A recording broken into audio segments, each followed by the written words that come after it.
Shalom, salam berkat dari kami untuk pendengar sekalian. Saat ini pendengar akan diberkati dengan program Hari Ini Harinya Tuhan bagian yang ke-8. Sebuah program rohani tentang doktrin Alkitab yang menolong kita untuk semakin tertanam dalam kebenaran firman dan bertumbuh dalam kemuliaan. Bersama hambanya, Pendeta Gilbert Lumwendong, STH.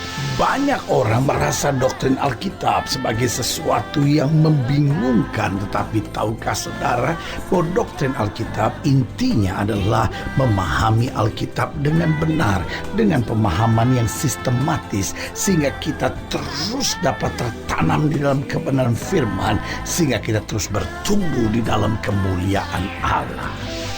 Buka hati saudara sekalian untuk menerima berkat-berkat firman-Nya hari ini. Kali ada seorang anak muda bertanya kepada saya begini.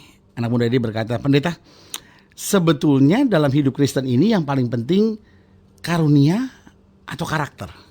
Wah, saudaraku, pertanyaan ini sangat menggairahkan buat saya. Buat saya pertanyaan ini sangat luar biasa karena memang dua hal ini adalah dua hal yang sangat luar biasa. Lalu saya tanya, anak muda, kenapa aku bertanya demikian gitu? Lalu dia bilang gini, "Pendeta, karena saya perhatikan ada banyak orang yang punya karunia-karunia luar biasa, tapi karakternya gak bagus.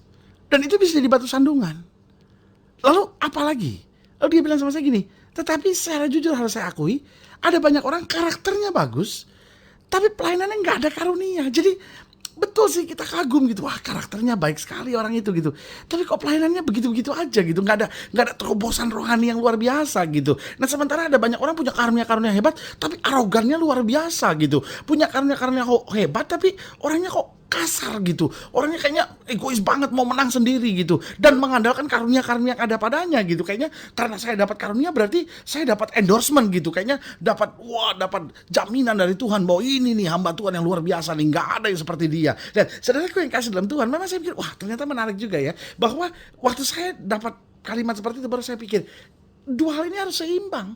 Gak bisa kita lihat mana yang lebih hebat, punya karunia tanpa karakter atau punya karakter yang baik tanpa karunia. Ada yang bilang bahwa enggak dong, yang penting karakter yang baik, biarin gak punya karunia. Loh, saya bilang kalau karakter orang baik pasti disertai dengan karunia-karunia. Loh, itu kan sederhana aja kan. Kalau kita memang siap untuk itu, layak untuk itu, maka Allah akan mencurahkan buat kita. Jadi dua hal ini harus berjalan bersama-sama. Waktu kita punya karakter yang baik, maka otomatis karunia-karunia menyertai, ya kan. Nah, waktu kita punya karunia seharusnya didasarkan dari karakter yang baik itu. Karena Paulus dengan tegas kan bilang, kamu sudah mulai dengan roh sampai kamu menerima karunia. Nah, jangan kamu mengakhirinya dengan daging. Nah, saya percaya waktu hidup Kristen kita seimbang antara karakter dan karunia, maka saya percaya hidup kita akan jadi berkat buat banyak orang. Haleluya. Selamat datang dalam program kita Hari Ini Harinya Tuhan, sebuah program rohani yang membawa kita masuk dalam pengenalan akan firman Allah, sehingga kita menjadikan firman Tuhan sebagai dasar keseharian hidup kita. Dan saudara gue yang kasih dalam Tuhan, ini yang saya percaya, selama kita menjadikan firman Tuhan dasar keseharian hidup kita, maka langkah-langkah kita adalah langkah-langkah yang berjalan dalam kemenangan. Haleluya.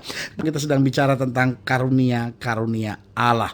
Nah, saya percaya karunia-karunia Allah adalah sesuatu yang sangat penting, karena setiap kita seharusnya menyadari bahwa kita membutuhkan karunia Allah. Baik karunia Allah untuk pelayanan, baik karunia Allah untuk kita jadi berkat dalam kehidupan kita masing-masing, maupun karunia Allah untuk kita dapat mendapatkan penghasilan dalam hidup ini, karena itu juga bagian dari karunia Allah, bagian dari talenta yang Tuhan percayakan buat kita.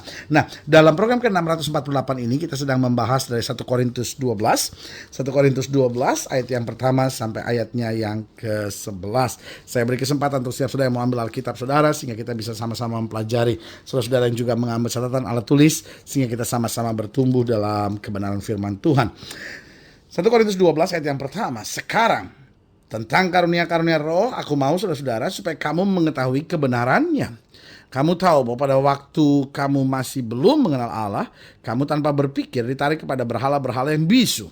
Karena itu aku mau meyakinkan kamu bahwa tidak ada seorang pun yang berkata-kata oleh roh Allah dapat berkata terkutuklah Yesus. Dan tidak ada seorang pun yang dapat mengaku Yesus Allah Tuhan selain oleh Roh Kudus. Ada rupa-rupa karunia tetapi satu roh. Dan ada rupa-rupa pelayanan tetapi satu Tuhan. Dan ada berbagai-bagai perbuatan ajaib tetapi Allah adalah satu yang mengerjakan semuanya dalam semua orang. Tetapi kepada tiap-tiap orang dikaruniakan pernyataan roh untuk kepentingan bersama. Sebab kepada yang seorang roh memberikan karunia untuk berkata-kata dengan hikmat. Dan kepada yang lain roh yang sama memberikan karunia berkata-kata dengan pengetahuan. Kepada yang seorang roh yang sama memberikan iman. Dan kepada yang lain ia memberikan karunia untuk menyembuhkan. Kepada yang seorang roh memberikan kuasa untuk mengadakan mujizat. Dan kepada yang lain ia memberikan karunia untuk bernubuat. Dan kepada yang lain lagi ia memberikan karunia untuk membedakan bermacam-macam roh. Kepada yang seorang ia memberikan karunia untuk berkata-kata dengan bahasa roh. Dan kepada yang lain ia memberikan karunia untuk menafsirkan bahasa roh itu. Tetapi semuanya itu dikerjakan oleh roh yang satu dan yang sama, yang memberikan karunia kepada tiap-tiap orang secara khusus seperti, perhatikan baik, yang dikehendakinya. Berarti jelas kalimat terakhir ini, kalimat yang mengajarkan sesuatu yang luar biasa, bahwa karunia diberikan sesuai dengan yang dikehendakinya. Nah, waktu kita baca ayat-ayat bacaan ini, maka ada beberapa pelajaran yang sangat luar biasa yang dapat kita pelajari dalam ayat-ayat bacaan ini. Yang pertama saya pelajari, bahwa setiap orang sebetulnya dipercayakan Tuhan karunia. Nah, kita menyadari bahwa karunia-karunia yang Tuhan percayakan itu memang setiap orang berbeda. Kita nggak bisa sombong dan berkata, wah karunia saya dong begini. Lalu kita membanggakan karunia kita. Loh, karunia bukan untuk dibanggakan kok. Karunia itu adalah sebuah tugas. Jadi karunia itu bukan sesuatu yang perlu kita banggakan. Karunia itu adalah sebuah tugas. Sama seperti seorang yang dipercayakan oleh atasannya. Kamu adalah seorang pengawal. Kamu seorang satpam. Kamu seorang yang karena pengawalan yang kamu hadapi itu berat, kamu harus bawa pistol. Nah, saudaraku yang kasih dalam Tuhan, pistol itu adalah tanggung jawab. Pistol itu adalah tugas. Itu bukan sesuatu yang harus kita tunjukkan kepada orang lain dan bilang, gue dong bawa pistol. Lu enggak gitu, wah gue hebat nih, lu macam-macam gue tembak. Lu bukan itu. Kalau kita akhirnya misuse it, kita akhirnya salah mempergunakannya, maka saudaraku yang kasih dalam Tuhan, akhirnya si pemberi kuasa akan mengambil kembali. Karena berarti saya nggak bisa mempergunakan karunia itu. Loh, saudaraku yang kasih dalam Tuhan, setiap kita diberi tugas oleh Tuhan. Iya kan? Tuhan punya divine purpose gitu. Tuhan punya rencana ilahi buat hidup kita. Nah, sekarang persoalannya, waktu kita dipercayakan sesuatu oleh Tuhan, maka pada saat yang bersamaan Tuhan juga sediakan karunia-Nya. Karena Tuhan bukan memberi perintah tanpa menyediakan sarana untuk mencapai perintah itu. Karena itu Dia berikan karunia. Nah, karena visi kita masing-masing berbeda, karena kepercayaan yang Tuhan berikan kepada setiap orang masing-masing juga berbeda, karena itu karunia yang Tuhan percayakan juga berbeda. Jadi saudara, yang lain gak usah kecil hati, yang lain gak usah kecewa, yang lain gak usah sombong, ya kan? Saling menghargai, saling melengkapi, saling mengerti tugas masing-masing. Maka itulah yang akan membuat kita jadi berkat buat banyak orang. Yang kedua saya pelajari dari pelajaran tentang karunia ini, yang pertama saya pelajari setiap orang dipercayakan Tuhan karunia. Yang kedua, karunia menjadi berarti kalau masing-masing saling melengkapi. Karunia itu tidak ada artinya kalau akhirnya kita saling berantem. Karunia itu tidak ada artinya kalau akhirnya justru datangnya perpecahan. Bukankah sekarang seringkali dalam pelayanan, dalam tugas gereja, kita alami hal-hal yang sama. Ada orang-orang yang karena merasa dirinya dipercayakan Tuhan karunia hebat, akhirnya dia udah mulai melawan pada pimpinannya. Akhirnya mulai memberontak, akhirnya buat gereja baru, akhirnya mulai menghasut jemaat. Nah, saudaraku yang kasih dalam Tuhan, ini gak benar. Dan kita sebagai orang percaya jangan ikut yang karunia-karunia seperti itu. Kita jangan ikut akhirnya arus-arus yang seperti itu. Kita tahu itu salah, saudara-saudara. Tuhan percayakan karunia bukan untuk saling berkelahi, bukan untuk saling siapa yang lebih hebat, tapi Tuhan percayakan karunia untuk saling melengkapi. Karena karunia menjadi berarti kalau masing-masing saling melengkapi. Yang ketiga saya pelajari, karunia Tuhan sediakan agar jiwa-jiwa diselamatkan. Jadi fokus karunia itu bukan siapa yang lebih hebat. Fokus karunia itu jiwa. Jadi kalau sudah dapat karunia, misalnya Tuhan percayakan sudah bisnis sudah berhasil, nah pakai kesempatan berkat Tuhan itu, pakai kesempatan yang Tuhan percayakan itu untuk kita jadi berkat lagi buat orang lain. Sudah punya karunia misalnya mengatur strategi sesuatu dengan baik, pakai untuk pekerjaan Tuhan.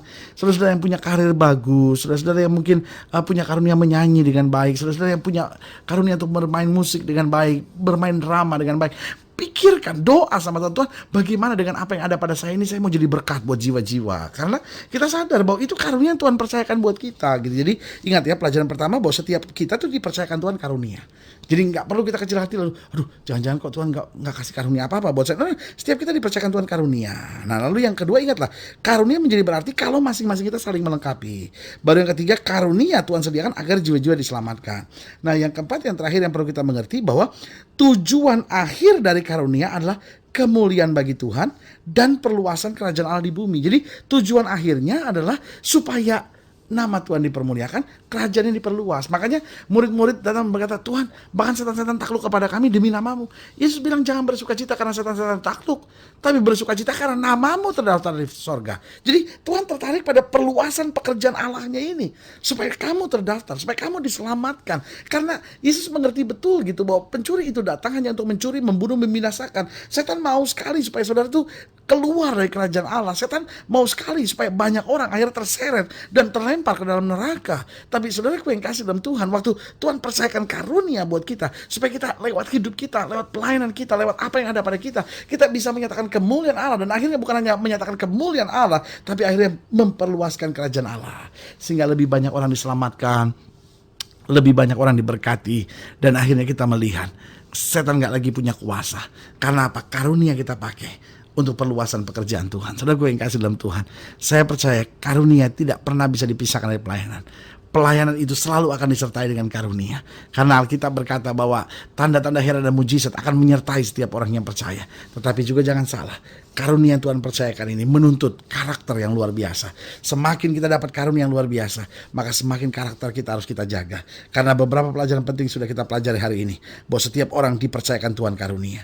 Ingatlah, karunia menjadi berarti kalau masing-masing saling melengkapi. Karena karunia kita berbeda. Kenapa berbeda? Karena Allah kita adalah Allah yang kreatif. Saya percaya di balik perbedaan-perbedaan kita ada kreativitas Allah yang sangat luar biasa. Jadi saudara yang kasih dalam Tuhan, ketika rumah tangga berbeda, gak perlu ada keributan besar. Kalau ada perbedaan, ingatlah, itu kreativitas Allah. Segala sesuatunya akan menjadi lebih indah. Bahwa di tengah perbedaan, kita akan semakin dewasa, saling melengkapi, saling mengerti, saling memahami, saling mendorong dalam terang kasih Tuhan. Haleluya.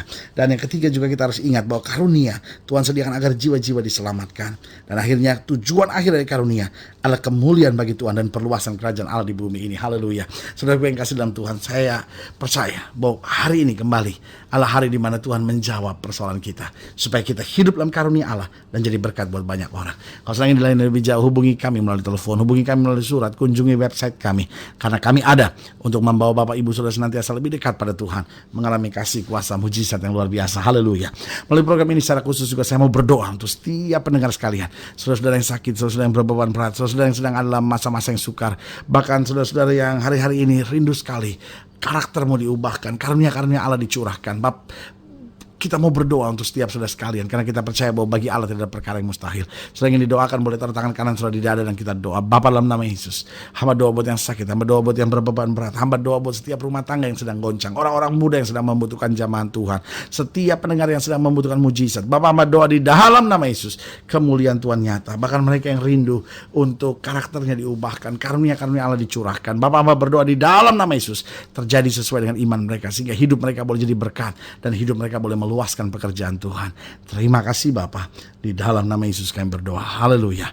Amin. Saudara yang kasih dalam Tuhan, kita sudah berdoa. Ingat, Allah tidak pernah lalai menepati janjinya. Inilah saatnya buat kita untuk bangkit bersemangat, bersuka cita dalam menghadapi segala perkara. Karena kita tahu bersama Yesus kita cakap menanggung segala perkara. Doa saya menyertai saudara, dan jangan lupa jadikan hari ini harinya Tuhan. Haleluya.